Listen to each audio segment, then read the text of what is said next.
বলে এই তো না আসুন না, মালটা বোধহয় স্টেশনে দিতে যাই ভালো। ন্যাচারালি, নাহলে এসব বোঝা নিয়ে কি পাহাড়ে চলবেন নাকি? চলুন এগুলি।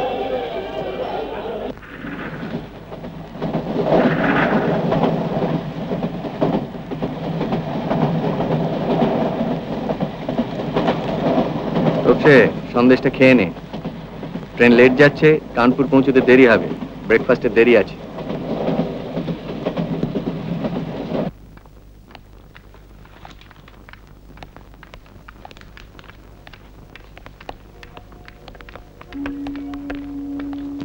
অপূর্ব দৃশ্য, ট্রেনের কথা মনে পড়ে যায়।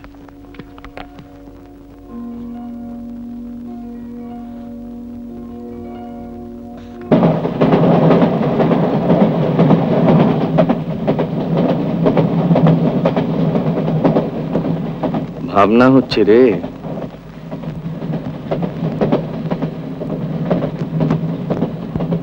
মুকুলরা যদি একদিন দিল্লিতে থাকে আর লোকগুলো যদি পরশু রওনা হয়ে থাকে, তাহলে ওরা হয়তো এখন একই ট্রেনে রয়েছে।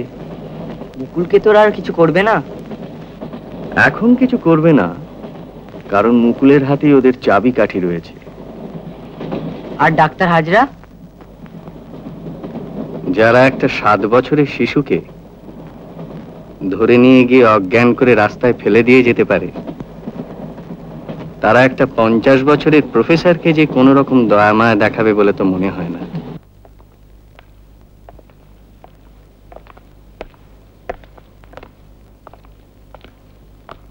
আপনি এগোন। কি হলো? জুতো একটা কাঁকড় ঢুকেছে। ঠিক আছে, সেরে নিন। সন্ধ্যার আগে তো যোধপুরের কোনো ট্রেনই নেই।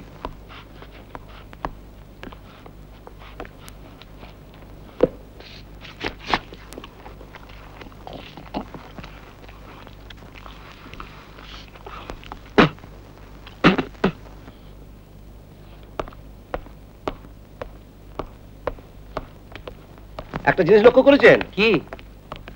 আরেকটা কেল্লা। কই? কোথায়? ওই দেখুন না, ওই যে ওই দূরে। ওইটা বার করুন, বার করুন, চোখে লাগান। এটা সোনার কেল্লা নয়, এটা অন্য কেল্লা। এটা সোনার কেল্লা না। ইস, ছি ছি ছি ছি ছি। চলো, মিথ্যে আশা হলো। চলো আমরা ফিরে যাই, আরো অনেক কেল্লা দেখার আছে। ও কোথায়? কে? ডাক্তার জেঠু। ভ্যানিশ।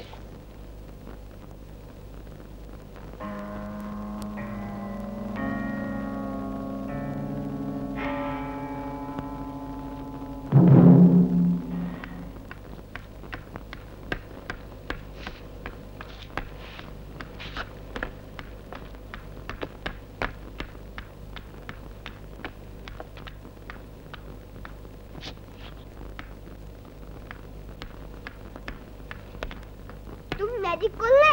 হ্যাঁ, ম্যাজিক। ও আর আসবে না? পাগল, উড় দেখেই ওর হয়ে গেছে। বলে ওই ল্যাকবেকে ঠ্যাং দিয়ে যদি পেটে একটা লাথি মারে।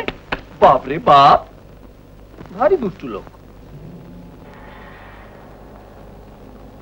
তাহলে আমাকে সোনার কেল্লা দেখাবে কে? কেন আমরা দেখাবো?